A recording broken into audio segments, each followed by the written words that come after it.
chapter one. Chapter one is all about pregnancy and babies. And let me tell you, nobody's had it harder than Meghan. Um, oh boy. All right, so it opens with around the time that she was about to go on Seth Meyers, when he sort of grilled her about her comments about Ilhan Omar. And if you've seen that, he kind of went hard on her about um, being Islamophobic in her comments about Ilhan Omar, or potentially, those comments could be construed that way. Anyway, she was thoroughly offended by the interview and very upset, and felt that she was attacked, of course. But earlier that day, um, she wasn't feeling good and she didn't want to go. What we didn't know at the time is that she was pregnant, and it was making her very ill, and she just didn't want to go. But she's like, nope, I can't not go. Got to do it. First instance of being a martyr in this chapter.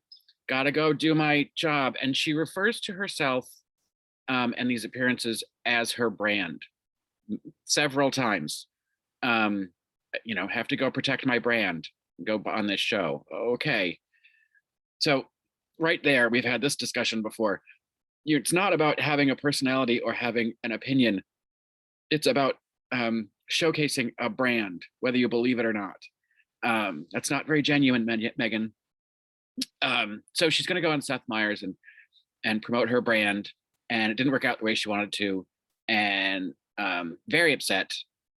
She knew that her Twitter would be blowing up with mentions, blah blah blah. Very stressed out. And if you'll all remember, her husband rage tweeted drunk terrible things about Seth Meyers, blah blah blah. It made everything worse. So then she didn't want to go to work the next day, but she did go to work the next day because if she didn't go, she'd be accused of not being able to hack it because she got lambasted on late night the night before. So again, martyr going in. And some of the people were nice to her about her interview and about Ben's actions. And so that was nice, but she had to stay for a photo shoot for some reason. But her doctor had called and said, you may be losing your baby. You should come to the office right now. But she went ahead and did the photo shoot anyway. I don't know why you would do that. But then afterwards, she went to the doctor, and it turns out she was having a miscarriage. And then she was off for a couple of days for her D&C. And, people speculated about why she was not there. And that was very traumatic for her. And of course, nobody knew that she had had a miscarriage. So then there's a story about Joy making an offhand comment about, because Meghan loves cactuses, that she would breastfeed a cactus if she could. And of course, Meghan took that as Joy thinks I'll never be able to have a baby and that I don't deserve a baby and that all I can ever love is a cactus, and was very upset and talked to Abby Huntsman about it. And that was leaked. So more mentions in the press, and she's very upset. How come, everything's so terrible and traumatic happening to her? And then we move on to her next pregnancy. I don't know if she's had more than the two that are discussed in this chapter, which of course is at the beginning of COVID.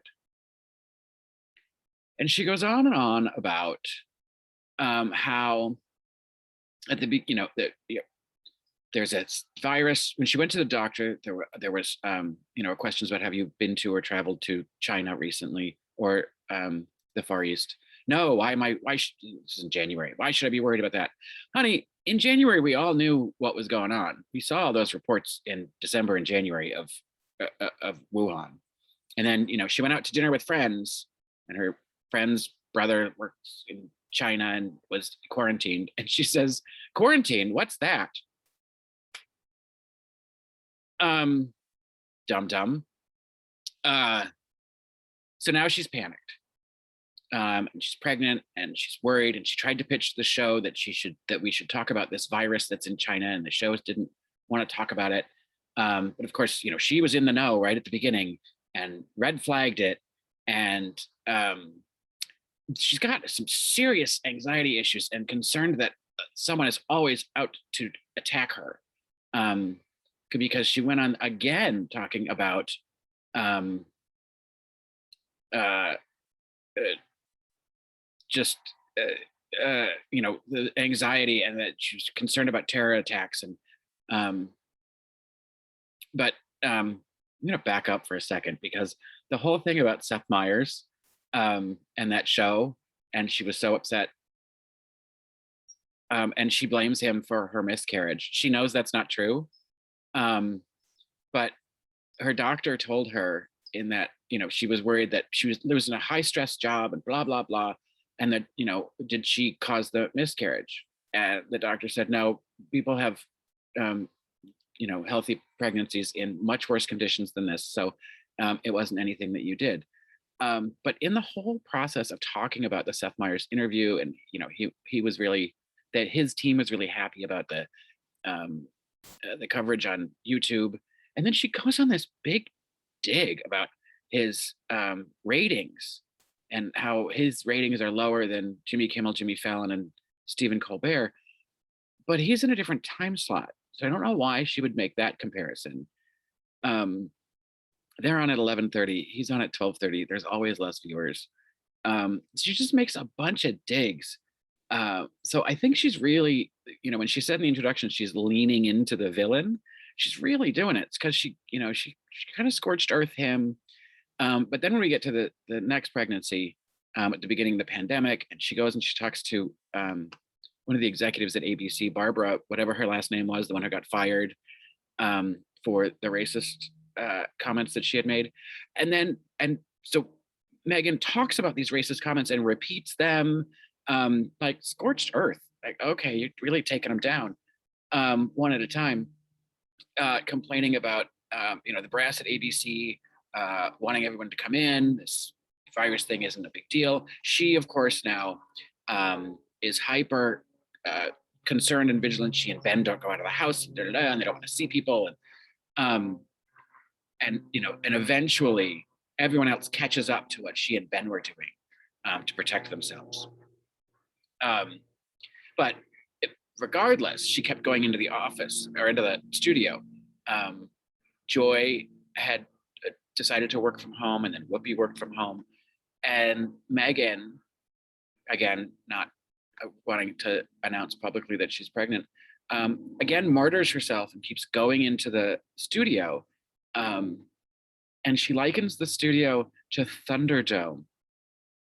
This big studio, and Thunderdome with Mad Max and Anti-Entity. 2 men enter, 1 man leaves. So she's going into Thunderdome like a trooper. But then eventually she asked her executive producer if she could work from home. She and Ben were going to go to Virginia and wait out the lockdown. And he was like, yeah, sure. That sounds like the best choice for you. So I don't get why she builds all these things up in her head about she has to do them, and she has to, take one for the team. She does consider herself when she's going on these talk shows and being a conservative on The View and on a liberal show, that she's got the weight of the world on her shoulders. Like, everyone's just waiting to hear what Meghan has to say. And she says that she gets all the vitriol from people because they're projecting their hatred for Trump on her because of her party affiliation. I think people are projecting their hatred onto her because they don't like her. She just, at every turn in this chapter, it is, I'm a martyr, I'm a victim, everything's so hard. And then she goes on, the whole story about the labor, and she asked for an epidural, and the nurse was like, you're tough. You don't need an epidural. She was like, "Is this a contest? Why do I have to give me a fucking epidural?" So of course she swears. But then Liberty Sage is born into the world, and um, she and Ben and Liberty, live in their little Virginia house, and she never goes out, and she never sees anybody. Um, but she goes to a park every day by herself and cries. I just don't see a lot of coping skills here.